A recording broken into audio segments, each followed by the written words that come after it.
Polémique explosive, Moussa Njoya pulvérise Elimbi Lobet et secoue la scène politique camerounaise.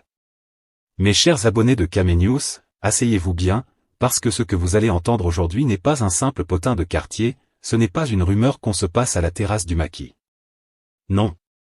Ici, on parle d'un véritable tremblement de terre politique, un clash intellectuel qui pourrait bien redéfinir tout ce que vous pensiez savoir sur la crédibilité et l'influence dans notre pays. Comme dit le proverbe, quand le vent se lève, certains arbres plient, d'autres tombent. Eh bien, préparez-vous, certains arbres politiques sont sur le point de s'écrouler sous le souffle des révélations de Moussa Njoya. Ne partez pas, parce que ce reportage va vous plonger dans un monde de rivalité, de subtilité et de secrets bien gardés.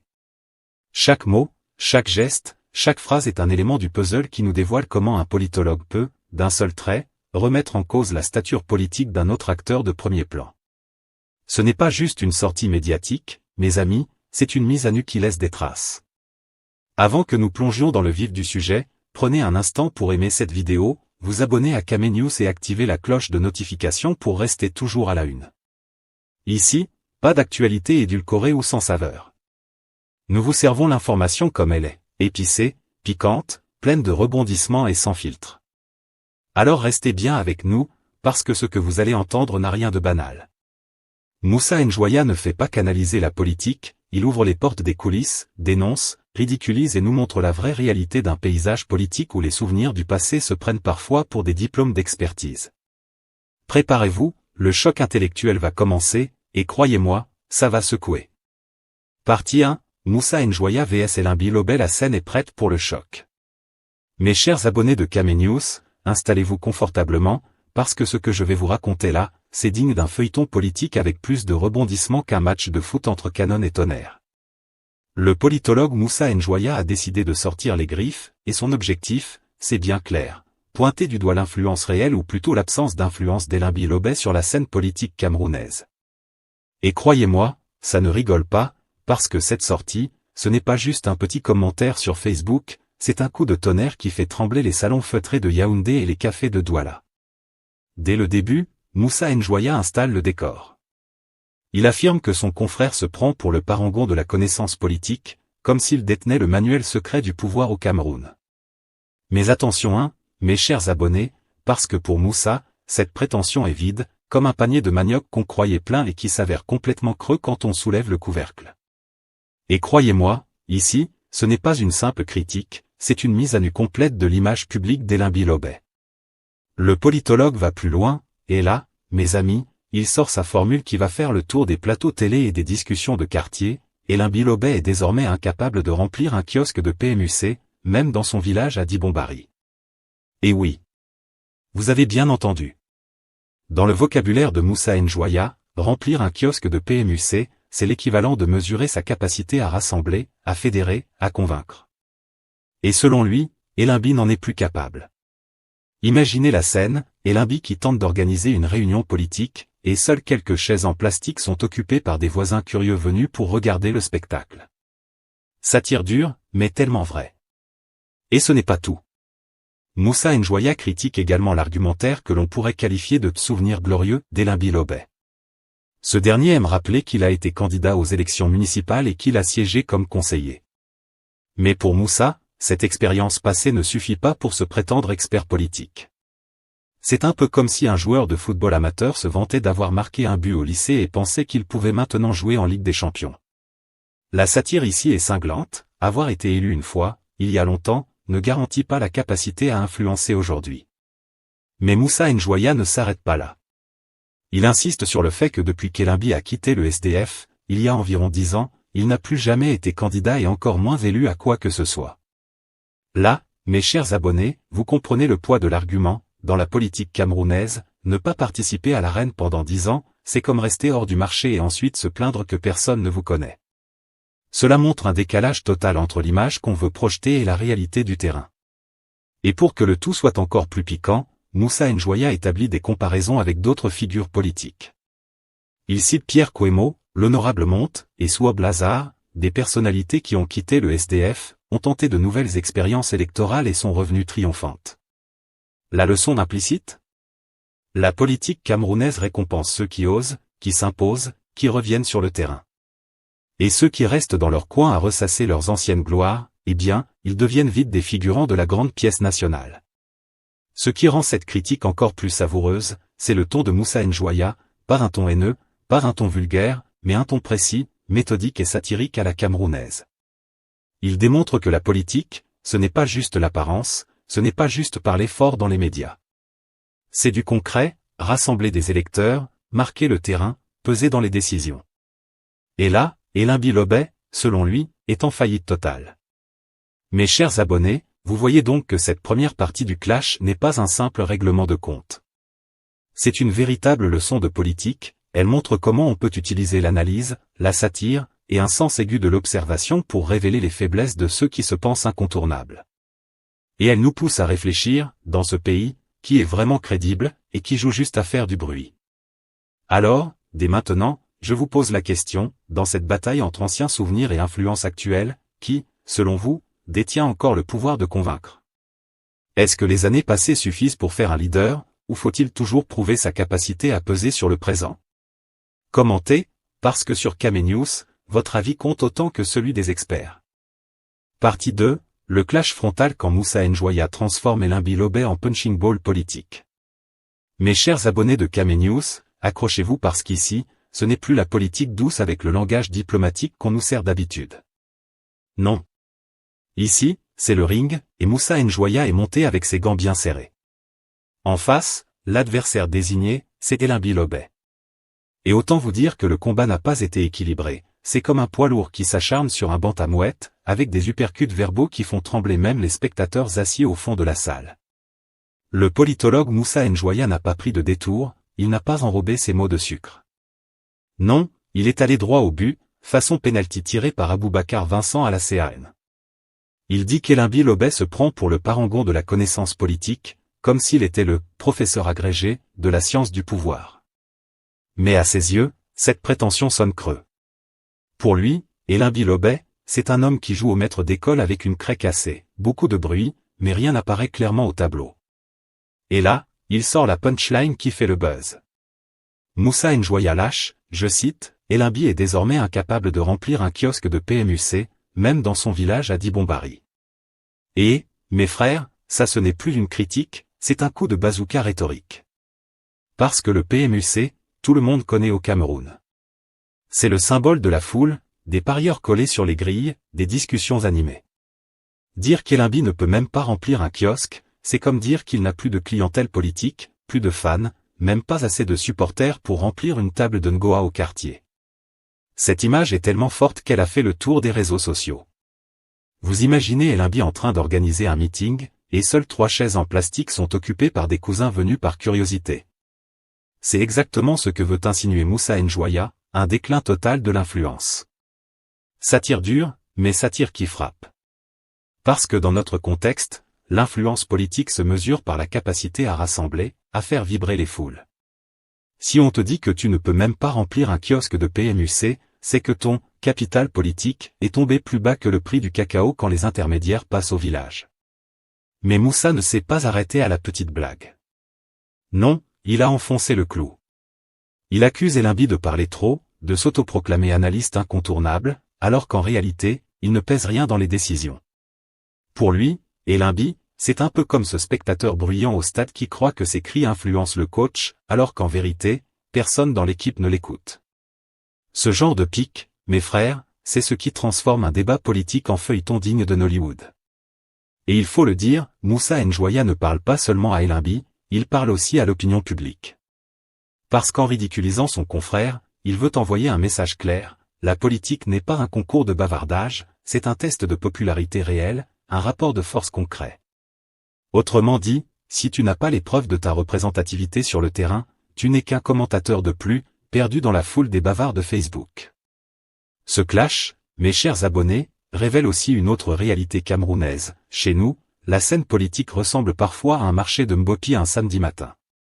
Chacun crie plus fort que l'autre pour attirer les clients, mais au final, seuls ceux qui ont vraiment de la marchandise finissent par vendre. Moussa Njoya veut nous dire qu'Elimbi n'a plus de marchandise politique, qu'il ne vend plus rien, mais qu'il continue de crier. Et vous savez quoi? Derrière cette attaque, il y a une question sérieuse, qu'est-ce qui fait un vrai leader politique? Est-ce la capacité de parler fort et d'occuper les plateaux télé?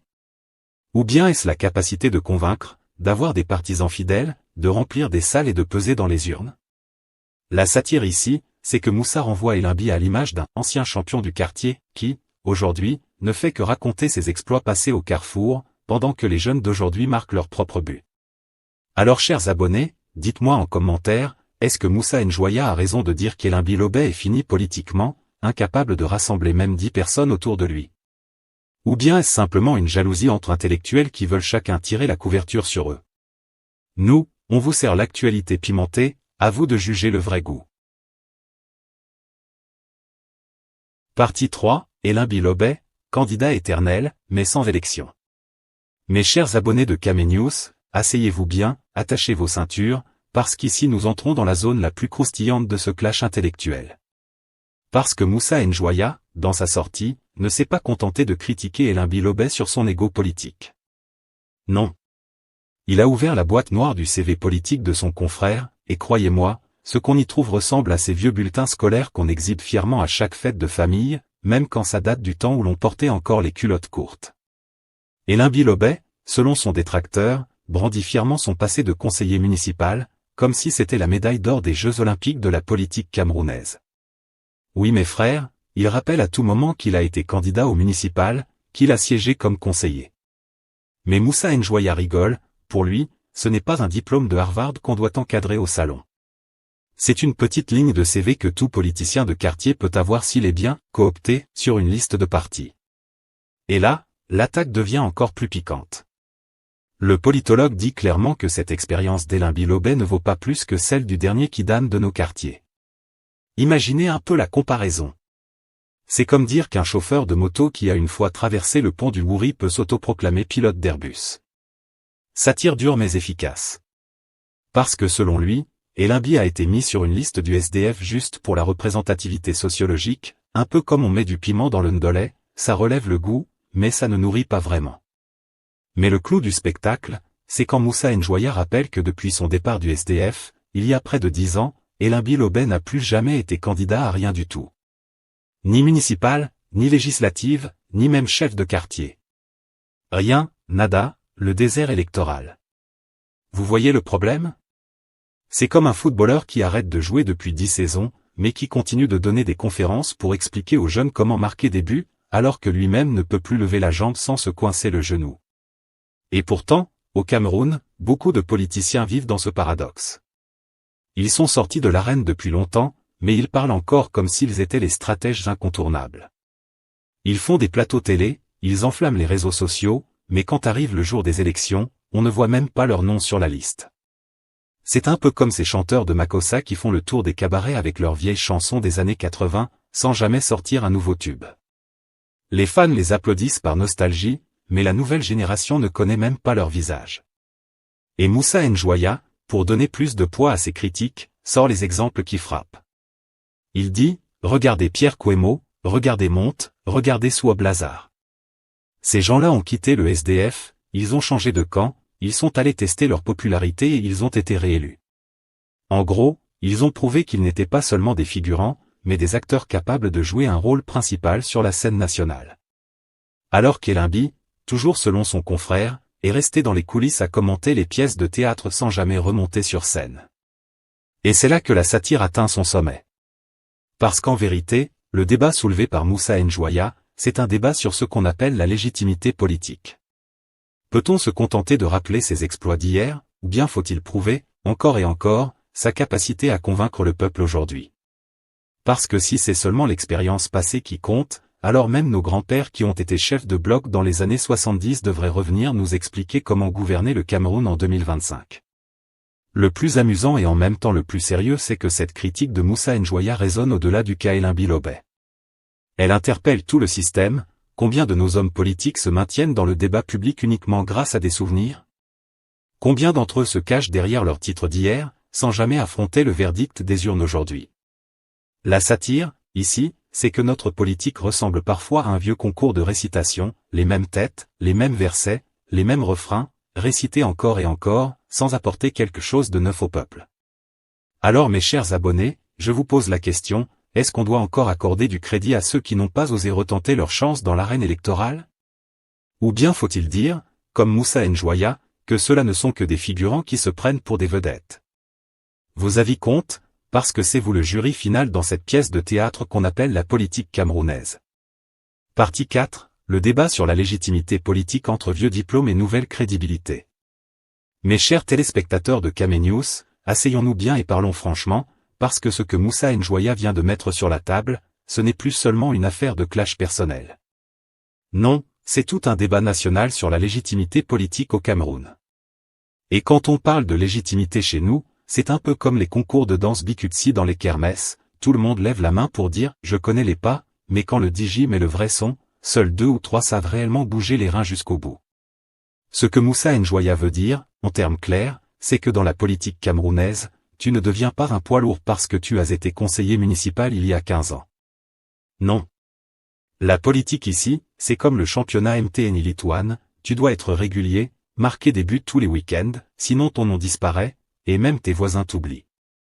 Mais Alain Bilobet, selon son critique, c'est un peu comme ces clubs de quartier qui ont gagné la coupe départementale une fois en 1999, et qui vivent encore aujourd'hui en racontant l'histoire de ce trophée poussiéreux.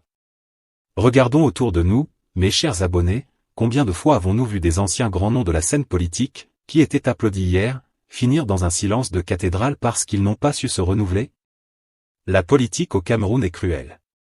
Ici, si tu ne t'imposes pas dans la durée, tu deviens vite comme ce vieux cahier d'école qu'on range dans le grenier, il contient de belles notes, mais personne n'ose le rouvrir. Et le plus croustillant dans cette affaire, c'est que Moussa Njoya a élargi sa flèche pour viser tout le système. Il a dit, je cite, qu'il n'y a que des naïfs politiques comme Aker qui peuvent encore croire à des gens comme Alain Bilobet. Ah, mes frères et sœurs, vous voyez que quand ça chauffe, ça ne chauffe pas seulement sur une seule tête. Ici, il a ouvert le parapluie et les éclaboussures ont touché d'autres noms. Ça veut dire que le débat, au fond, c'est qui mérite encore d'être écouté dans ce pays, et qui parle juste pour meubler le décor? Maintenant, posons-nous la vraie question, qu'est-ce qui fait la crédibilité politique au Cameroun? Est-ce le passé électoral? Est-ce la capacité à rassembler aujourd'hui? Ou bien c'est juste l'art de faire du bruit sur les plateaux télé?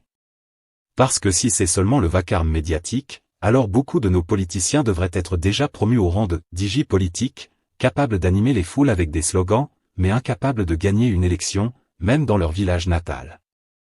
Là où la satire devient douloureuse, c'est que Moussa Njoya a rappelé les cas concrets, Pierre Kouemo, l'honorable Monte, Souob Lazare.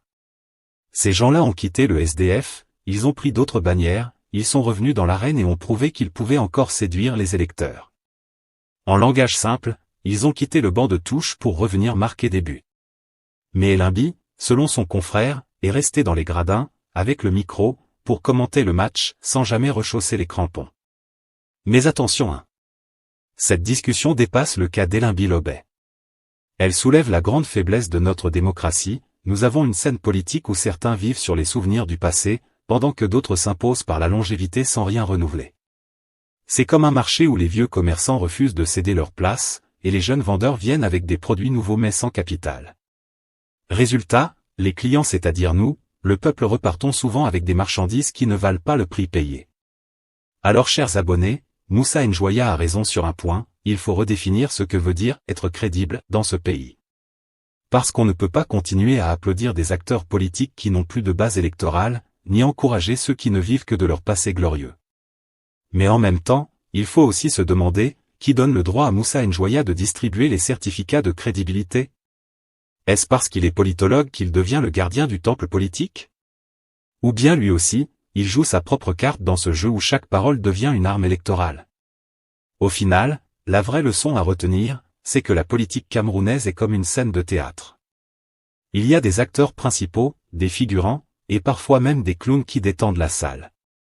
Mais si tu veux rester sur scène longtemps, tu dois constamment convaincre le public, sinon on te siffle et on te chasse.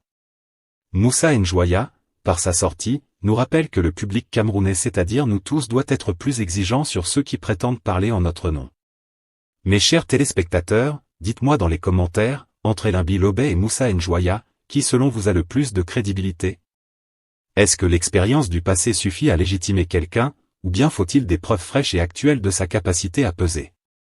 On veut vos avis parce que c'est ce débat-là qui dessine l'avenir de notre démocratie. Conclusion, clôture marquante plus appel à l'engagement, ton satirique mais éthique. Mes frères, mes sœurs, la scène est claire, un politologue frappe fort, un ancien élu encaisse, et au milieu, la démocratie tremble un peu. Ce n'est pas qu'un clash d'ego, c'est un révélateur. Au Cameroun, la légitimité politique se négocie encore à coups de mots, parfois au détriment des preuves. Si nous voulons avancer, il faudra exiger des débats qui éclairent et non qui brûlent. Avant de nous quitter, que pensez-vous, la violence verbale d'un intellectuel est-elle acceptable pour réveiller la politique, ou préfère-t-on la douce rigueur du fact-checking et du dialogue public? Écrivez vos réponses en commentaire, les plus pertinentes seront lues dans notre prochaine émission. Si cette enquête vous a plu, likez, partagez, abonnez-vous à Kamenews et activez la cloche, ici on vous sert l'info bien épicée, sans filtre, mais toujours avec preuve à l'appui. Même.